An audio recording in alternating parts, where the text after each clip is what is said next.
Once again, please welcome Senator Sherrod Brown.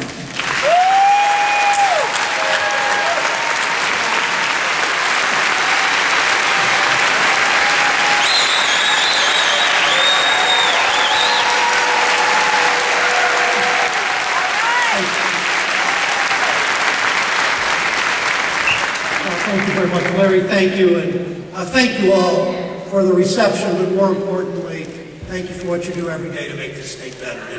In a time where I don't get it, I don't get these attacks on teachers, I don't get these attacks on public employees, but thank you for standing strong. Thank you for your activism. Thank you for what you do every day in the classroom. Thank you as my mother, who is a teacher, my sister-in-law, who is a teacher in Ashtabula now, would say that when you chose teaching, you chose a lifestyle that doesn't end at 3 o'clock, as they say, and doesn't end in the summers, but in fact that you're always a teacher in your community, you're always a go-to person for so many people in the community, and thank you for all of that and what you mean to public education, what you mean to our country. More on that in a moment. I want to tell a story about my wife. Many of you know Connie Schultz, my wife's the writer for the Plain Dealer.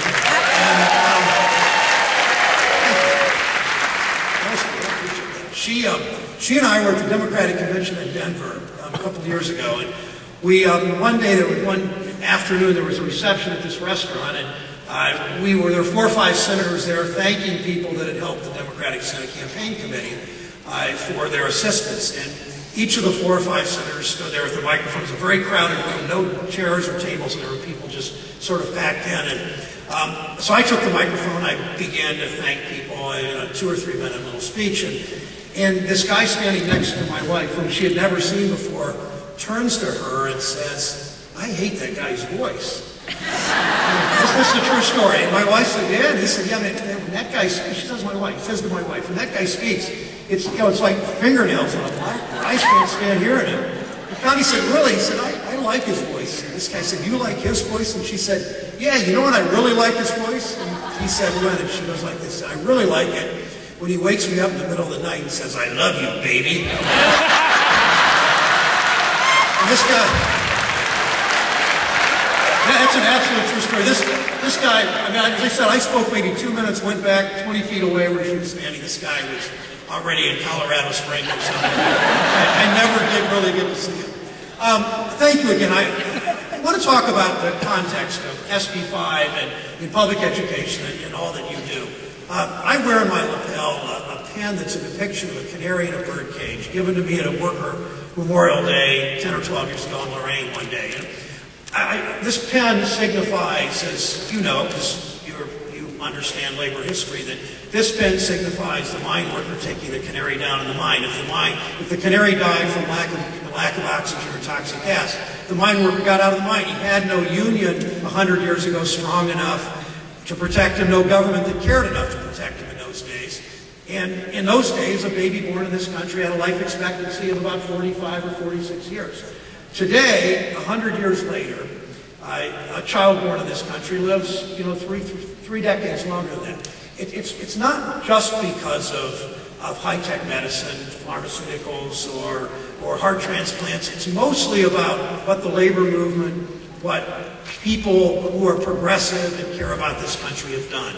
It's about everything from food safety to Medicare, to public education, to Social Security, to minimum wage, to workers' compensation, to safe drinking water, to women's rights, to prohibition of child labor. All of these things that we as a country move forward. We move forward not because a bunch of politicians in Columbus and Washington said, these are good things, let's start Medicare, let's do Social Security, let's have a public pension program, let's have collective bargaining, let's have minimum wage. It was done because people in their churches, in their trade unions, in their classrooms, pushed the government to do these things over the last many years. And today, at least I thought today, or at least last year, we had pretty much a consensus in this country about all those things. We all believe in Medicare. We all believe in collective bargaining rights. We all believe there should be a minimum wage. We all believe in an EPA that ensures safe drinking water and clean air. We all believe in a workers' compensation system. We all believe in public education. Well, I thought there was a consensus around this. I knew there were differences in the margin. Some people want a little stronger EPA, others want a little weaker EPA, or a little stronger OSHA, or a little more money or a little less money for public schools, and a little more for Pell Grants or whatever. But it's pretty clear to me that the consensus that I think does exist in this country, and that's why I'm so optimistic about SB 5, what we're going to do in November, but the consensus around these, it's clear there's an attack from Columbus, and we're really in the middle of it, right here in the center. I mean, I know you're not all from Columbus in this room, but the center of the state where the assault on rights is taking place more than anywhere else.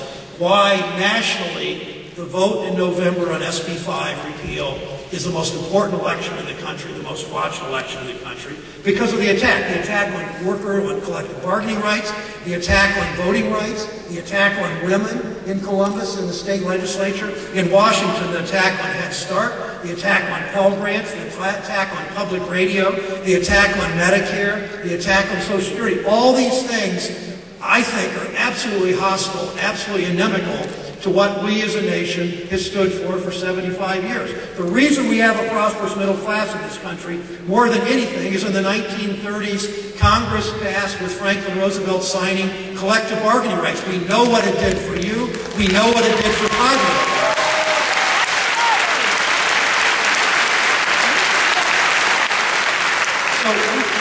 We know what this assault on our rights, and it's an assault, it's not just an assault on teachers in public education, it's an assault on our rights, your bargaining rights, our bargaining rights in our country, what we stand for. Yesterday, in the United States, on the floor of the United States Senate, I made about a 20-minute speech about teachers, and again, my mom was a teacher, as I said. My sister-in-law, our daughter is now in City Year working with teachers in inner-city Providence, Rhode Island, and is thinking about whether she's going to graduate from John Carroll in education, thinking about, not sure what she's going to do exactly, likely teach, but she's having some second thoughts. As I know, some of you, particularly young teachers, some of you who have children at OU or at Hiram or the University of Toledo or Akron U or Ohio State, thinking about going in education, how can you not have some second thoughts about devoting your life to a profession that doesn't pay all that much? It gives pretty decent benefits, but you surely don't get rich. And I know how teachers reach into their pockets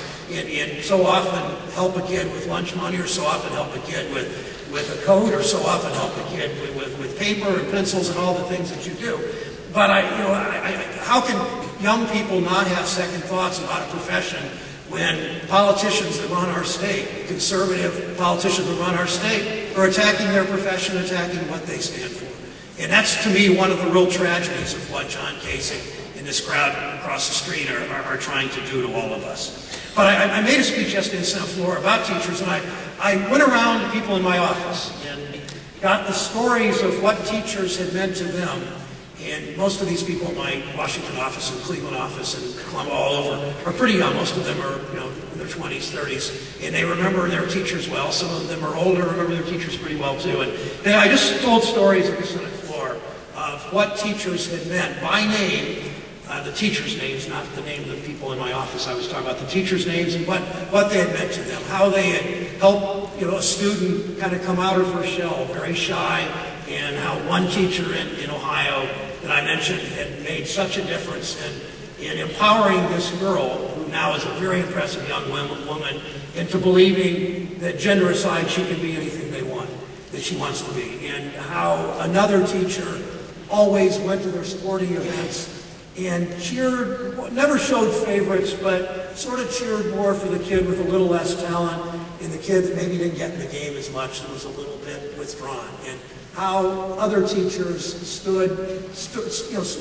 with them when they had family problems, and how dysfunctional family at home and a teacher in many ways had become a bit of a surrogate parent. And you know all these stories. I wanted people in the Senate and I want people in this country to hear these stories about what you do. My wife said this to me actually this morning when we were talking about coming here and speaking to the OEA. She said, ask them when the last time they stood up, the teachers in this room stood up and said to their classrooms or to a PTA meeting or just to friends and said, here's why I became a teacher. Tell that story. I mean, you know, I think if every one of you told the story of why you decided to go into public education, and you could talk to everybody in the state, we would have a huge victory against to repeal SB 5, because people need to know. Seriously, talk to your students. Tell them why you want to go into public education. First of all, more of them will want to do it if you do that. Second, you'll kind of, it's almost like redoing your marriage vows. You're going to understand again when you say it why it's so important that you chose public education and why people in the state should understand that. Because you really have chosen, as my mom said to me and other teachers I've heard say this, my sister-in-law, when you choose teaching, you're choosing a profession, but you're really choosing a lifestyle, because it doesn't end in the afternoon, it doesn't end in the summer.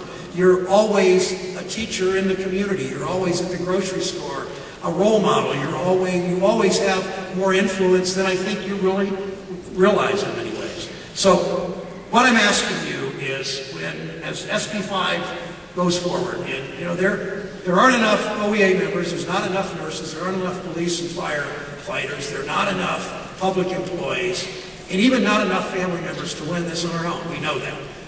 You have a lot of allies, but you need, and if I could just do some political advice from somebody that's done this a while, make it, and Larry and I have talked about this, and Pat and I have talked about it, and Jim and others, make this personal, make it as personal. Go to your Christmas card list and talk to everybody on your Christmas card list and say, I don't know if you're even going to vote in November if you were planning to, but do this for me and do this for our community. Because we know what this means to communities if you lose collective bargaining rights. We know they're going after right to work. We know they're going after prevailing wage. We know they're going to go after Medicare. They're going to do, if we lose on this, it's Katie bar the door what they do next. But go to them, make it personal. Go to your Christmas card list. Go to your church. Go to the PTA. Talk to every member of your family and say, do this for me. It matters so much to me personally that you go out and vote, and that you go out and vote to repeal SB 5. It will absolutely matter when you make it personal, if you make it personal, when you make it.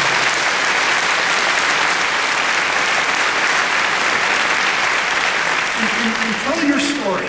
Tell your personal story. Nothing convinces people better than, you know, you can talk statistics, you can talk about how the U.S. public schools are doing, or talk about our international rank. You can talk all that stuff. You can talk about how we need good public schools to create good citizens and to build the economy. You can talk about all that. That's really good. But tell your personal story. Tell people why you're a teacher. Tell people about some of your success stories with students. Tell people why you still get up every day. A lot of you have taught for 15, 20, 25 years. Some of you are retired.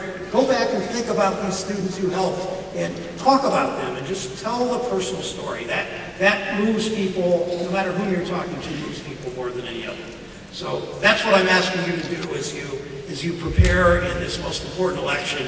This is not about, it's about our way of life as a country. If we lose on SB 5, our country will look very different in 2 years. The rich will continue to get richer. The middle class will shrink. People will, and the middle class won't shrink because they're going up. They'll shrink as people fall out of the middle class. And you know what that means. So many of you have taught students that don't have a lot of privilege, and you know what a middle class lifestyle can mean to their growth, to their opportunities, to their future. So I close with this. A Mississippi civil rights leader said many years ago in the 1960s, and I look out at the delegates here, and I look back at many of the OEA leaders and think about the teachers I've known, both as a student at Brinkerhoff Grade School in Mansfield, a student, you'll love this name, at Johnny Appleseed Junior High School and Mansfield Senior High School. I think of the teachers I knew then, I've thought of the teachers I've known since, and this comment by a Mississippi civil rights leader was dead on. He said, don't tell me what you believe, show me what you do, and I'll tell you what you believe. And we're counting on all of you making it personal this year, reaching out to people who care about you personally, who believe in you, who believe in your advice, who believe in your wisdom, who believe in your activism, who believe in your knowledge about society and will listen to you. The coaches in this room, talking to sports teams, the teachers standing out by the car when students are let off, when students are picked up at the end of the day, going into your churches, going into the school buildings, going into your Christmas card list, as I said, into the grocery store, and talking to people you know and telling your personal story. Don't tell me what you believe, show me what you do, I'll tell you what you believe. I know that's what you're about. We're all counting on you. Thank you very much.